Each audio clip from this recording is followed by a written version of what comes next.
Hello and good morning students. I hope आप सब लोग अच्छे होंगे। आज हम कंटिन्यू करने वाला है chapter number 4 physical education and sports for CWSN।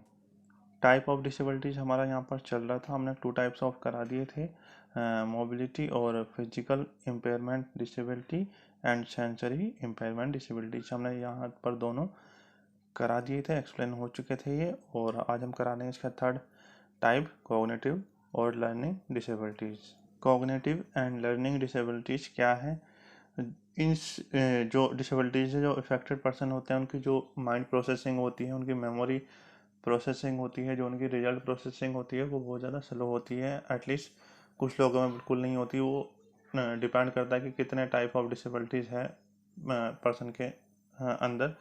तो क्या होता है कि जो नॉर्मली अगर हम कहें तो जो कोग्निटिव और लर्निंग डिसेबिलिटीज होती है वो आपकी नॉलेज, आपकी लर्निंग और आपकी मेमोरी से रिलेटेड होती है। ये सारी चीज़ें आपकी वीक हो जाती है और जिसकी वजह से आप कोई भी काम सही से नहीं कर पाते। मतलब आपने कुछ याद किया वो आप भूल जाओगे और आपका जो प्रोसेसिंग है वो सही से नहीं हो पा रही है। अगर आप किसी चीज़ को कैलकुलेट कर रहे हो तो वो बार आप सही से नहीं कर पाते हो। ठीक है, तो ये सारी चीज़ें क्या है, कोग्निटिव और लर्निंग डिसेबिलिटीज़ है। ठीक है, लर्निंग में आप एक चीज़ और ऐड कर सकते हो यहाँ पर, जो लर्निंग लर्निंग या कैचिंग पावर है। सपोज दैट कोई टीचर उस बच्चे को पढ़ा रहा है तो वहाँ पर उसकी जो लर्निंग पावर है, जो कैचिंग पावर है, वो उसको कैच नहीं कर पाएगा, वो जल्दी से नहीं सीख पाएगा। तो यही होती है कोग्निटिव और लर्निंग डिसेबिलिटीज़। कोग्निटिव और लर्निंग डिसेबिलिटीज़ के कुछ टाइप यहाँ पर दिए गए हैं। फर्स्ट है साइकोलॉजिकल डिसऑर्डर। ठीक है, इसमें क्या है, इससे जो इफेक्टेड पर्सन होते हैं वो अपने इमोशंस, अपने बिहेवियर और अपने प्रोसेस को सही से रिएक्ट नहीं कर पाते कि किस टाइम पे कौन से इमोशंस आपको रिएक्ट करने हैं। ठीक है, और किस किस किन लोगों से किस सिचुएशन में कौन सा बिहेवियर आपको यूज़ करना है, वो सारी चीज़ें उनको नहीं पता होती है। कम्प्लीटली मैच्ड होती है वो सारी चीज़ें। सपोज दैट अगर कोई जो हैप्पी मोमेंट है तो वहाँ पर उसको पता ही नहीं कि उसको हंसना है, उसको हैप्पी होना है। तो वो सारी चीज़ें क्या होती है, इमोशनल बिहेवियर में आती है। ठीक है, तो उसको पता ही नहीं कि किस टाइम पे कौन से इमोशंस वहाँ पर रिएक्ट करने हैं। तो जो जो साइकोलॉजिकल डिसऑर्डर है, इसमें यही प्रॉब्लम होती है कि उस जो इफेक्टेड पर्सन है उसको पता ही नहीं कि कौन से टाइम पे क्या रिएक्ट करना है, किस तरीके से किसके सामने क्या बिहेव करना है। ठीक है, नेक्स्ट है अफेक्टिव डिसऑर्डर। ठीक है, जो अफेक्टिव डिसऑर्डर होता है वो पर्सन के मूड और फीलिंग के ऊपर होता है। उसकी जो ड्यूरेशन होती है वो लॉन्ग टर्म या बिल्कुल ही शॉर्ट टर्म में हो सकती है। अचानक से वो सही रिएक्ट, मतलब अचानक से वो उसका मूड अच्छा है, वो अचानक से वो उसका मूड ख़राब भी हो सकता है। मतलब और जो उसकी फीलिंग्स है वो मतलब घट बढ़ सकती है, अचानक से वो उसको चेंज कर लेता है। ठीक है, उसको पता ही नहीं कि किस तरीके से उन फीलिंग्स को मैनेज करना है, किस तरीके से अपने मूड को सही रखना है, अच्छा रखना है, बुरा रखना है, उसको कुछ पता नहीं होता वहाँ पर। तो ये जो अफेक्टिव डिसऑर्डर होता है वो आप इंसान के मूड और फीलिंग्स के ऊपर डिपेंड करता है। ठीक है, नेक्स्ट है यहाँ पर पर्सनालिटी डिसऑर्डर। पर्सनालिटी डिसऑर्डर मतलब इंसान की जो पर्सनालिटी होती है उसमें जो डिसऑर्डर्स होते हैं यहाँ पर। ठीक है, जो नॉर्मल उसकी पर्सनालिटी होती है, उसकी जो डेली रूटीन होता है, उसका बिहेवियर का, उसके थॉट्स का, ठीक है, वो डे बाय डे चेंज हो सकता है या इन डे भी चेंज हो सकता है कि वो सडनली चेंज हो जाए और सडनली सही हो जाए। ठीक है, तो क्या होता है, वो पर्सनैलिटी डिसऑर्डर होता है। मोस्ट लोग उसकी पर्सनैलिटी में प्रॉब्लम्स होने लगती है। ठीक है, नेक्स्ट है यहाँ पर स्किज़ोफ्रेनिया। ठीक है, ये एक मेंटल डिसऑर्डर होता है। इसमें क्या होता है, जो इस डिसऑर्डर से इफेक्टेड पर्सन होता है उसमें क्या होता है, उसकी जो थिंकिंग, उसका जो बिहेवियर, उसका जो मूड होता है वो डिस्टर्ब रहता है। ठीक है, वो अपने एक वे में, एक लेवल पर नहीं रहता। ठीक है, नेक्स्ट टॉपिक है यहाँ पर इंटेलेक्चुअल डिसेबिलिटीज़। ठीक है, इस डिसेबिलिटीज़ में क्या होता है, आपकी जो प्रोसेसिंग होती है, आपकी जो लर्निंग पावर है, जो कम्युनिकेशन स्किल्स है, वो सब क्या होता है, वो इफेक्टेड होती है। इसमें आप अपनी जो माइंड प्रोसेसिंग है वो सही से नहीं कर सकते, जो आपकी लर्निंग प्रोसेस है वो आप सही से नहीं कर सकते, जो आपकी कम्युनिकेशन स्किल्स है, जो रिमेम्बरिंग पावर है, वो सब चीज़ें क्या होती है, वो इस पे इफेक्टेड होती है। ठीक है, जो इंटेलेक्चुअल प्रोसेस होते हैं वो आप इस डिसेबिलिटीज़ में सही से नहीं कर पाते, जिसकी वजह से इसको इंटेलेक्चुअल डिसेबिलिटीज़ कहा जाता है, कहते हैं। ठीक है, नेक्स्ट टॉपिक है यहाँ पर कॉजेस ऑफ डिसेबिलिटीज। डिसेबिलिटीज़ के जो कारण होते हैं वो किस वजह से यहाँ पर हो सकती है। ठीक है, इसमें जो फर्स्ट है जेनेटिकली डिटरमिन्ड, और नेक्स्ट है यहाँ पर एनवायरमेंटली डिटरमिन्ड और ऑफ अननोन कॉजेस। ठीक है, तो जेनेटिकली डिटरमिन्ड क्या होते हैं, जो कुछ पेरेंट्स होते हैं वो उस जो डिसेबिलिटी से पहले ही इफेक्टेड होते हैं, जिसकी वजह से उनकी जो जेनेटिकली जो एक जो सीक्वेंस होता है उसके थ्रू उस बच्चे को भी वो डिसेबिलिटीज़ हो सकती है, ठीक है, जिसको कहते हैं क्या बोलते हैं, जन्म से ही वो क्या होता है, वो उस डिसेबिलिटी से अफेक्टेड होता है, बिकॉज उस उनके जो पेरेंट्स हैं उसको भी वो प्रॉब्लम वहाँ पर थी, जिसको हम जेनेटिकली डिटरमाइंड कहते हैं, ठीक है। नेक्स्ट है यहाँ पर एनवायरमेंटली डिटरमाइंड, ठीक है।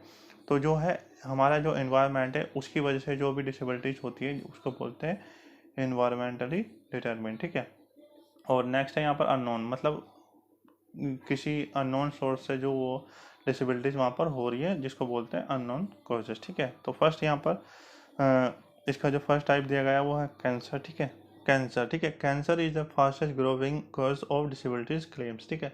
जो कैंसर होते हैं वो किसी भी बॉडी पार्ट में हो सकते हैं, और जहाँ पर वो होते हैं वहाँ पर डिसेबिलिटीज होने के चांसेस बढ़ जाते हैं। फॉर एग्जांपल आपके जो ब्रेन में कैंसर है तो वहाँ पर क्या है, ब्रेन डिसेबिलिटीज होने के चांसेस आपके वहाँ पर बढ़ जाते हैं, जिसकी वजह से इसको फास्टेस्ट ग्रोइंग कॉजेस यहाँ पर कहा जा रहा है, ठीक है। तो नेक्स्ट है यहाँ पर हार्ट अटैक, जो हार्ट स्ट्रोक होता है, ठीक है। ये क्या होता है, इसमें काफ़ी टाइम तक, लंबे समय तक क्या बोलते हैं, जो इससे अफेक्टेड पर्सन है वो इसमें चलता रहता है कि क्या बोलते हैं, फर्स्ट हार्ट अटैक आया, सेकंड और थर्ड, ऐसा कुछ बोला जाता है कि ये जो हार्ट अटैक होते हैं ये एक सीक्वेंस में चलते हैं, जिसकी वजह से ये एक लंबे समय तक जो है ना इफेक्टेड पर्सन है वो इससे जूझता रहता है, जिसकी वजह से वो सही से वर्क नहीं कर पाता और कई और डिसेबिलिटीज़ का सामना उसको करना पड़ता है, जिसकी वजह से मोस्ट ऑफ द 17% जो डिसेबिलिटी 17% जो हेल्थ इश्यूज होते हैं वो हार्ट अटैक की वजह से हो सकते हैं। नेक्स्ट है यहाँ पर डायबिटीज़। देखिए डायबिटीज़ एक फास्ट राइजिंग जो प्रॉब्लम है वो होती है, जिसकी वजह से वो बहुत जल्दी बढ़ती है और अपने साथ साथ एक ओबेसिटी की प्रॉब्लम भी यहाँ पर लेके चलती है, मतलब मोटापा इंसानों में बहुत ज़्यादा बढ़ जाता है, जिसकी वजह से इंसान में डिसेबिलिटीज़ के चांसेस बहुत ज़्यादा बढ़ जाते हैं, ठीक है।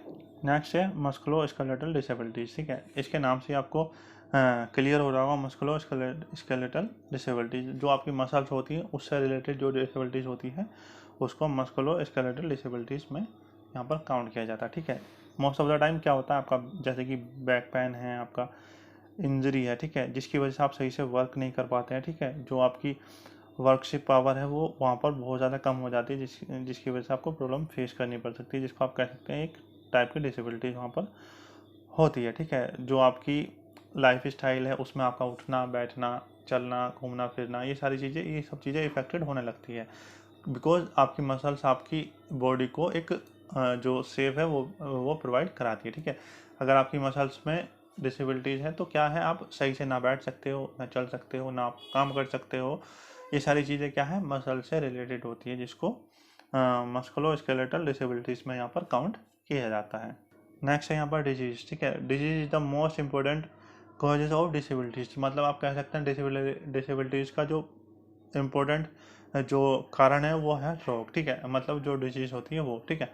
तो जो डिजीज होती है वो इंसान को किसी भी तरीके से हो सकती है, मतलब किसी को हाथ की प्रॉब्लम है, मतलब हाथ का रोग है, ठीक है, तो वो क्या है, हाथ वहाँ पर सही से वर्क नहीं कर पा रहा, वो सही से फंक्शनिंग नहीं कर पा रहा, जिसकी वजह से आपको वो जो आपकी हैंड की जो है वो डिसेबिलिटीज है उसको फेस करना पड़ सकता है। सपोज दैट आपकी जो डिजीज है वो माइंड से रिलेटेड है, ठीक है, तो वहाँ पर क्या है आपकी माइंड की जो डिसेबिलिटीज है वो वहाँ पर क्रिएट हो रही है, तो क्या है disease is the most important cause of disabilities, ठीक है।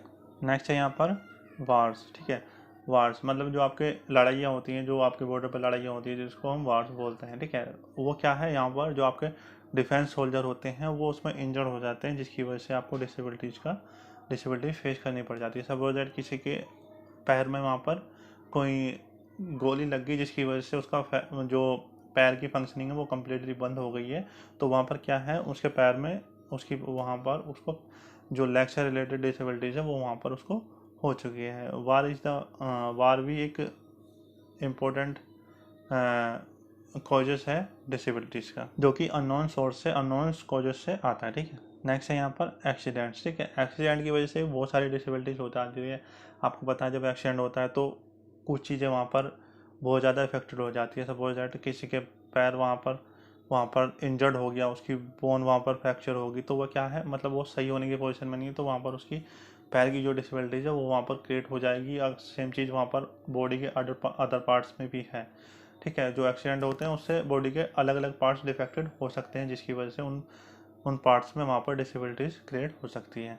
ठीक है, तो एक्सीडेंट्स भी काफ़ी हद तक एक इम्पोर्टेंट कॉजेस है डिसेबिलिटीज़ का। ठीक है, अननोन सोर्स से। ठीक है, तो यहाँ पर ये कंप्लीट हो गया है आपका टाइप ऑफ डिसेबिलिटीज़। ठीक है, और आई होप ये सारे टॉपिक्स आपको क्लियर हो गए होंगे। ये हेडिंग डाल के आपको कम्प्लीटली यहाँ तक लिख लेना है। ठीक है, ये जो उसकी सब हेडिंग है ये नॉर्मली आपको लिख लेना है, कोई प्रॉब्लम नहीं है, छोटी छोटी हेडिंग्स है। और ये इंटेलेक्चुअल जो डिसेबिलिटीज़ है इसमें आपको यहाँ पर प्रॉब्लम सॉल्विंग तक आपको नोट डाउन कर लेना है। ठीक है, कोई जो डिसेबिलिटीज़ में आपको ये आपको डायग्राम आपको बनाना है, और ये हेडिंग डालने के बाद आपको इसकी सब हेडिंग यहाँ पर लिख लेनी है। आपको कैंसर वाला कर लेना है, हार्ट अटैक, डायबिटीज़, और ये सब आपको कर लेना है। बस आपको यहाँ पर वार्स वाला करना है और एक्सीडेंट वाला करना है आपको। ठीक है,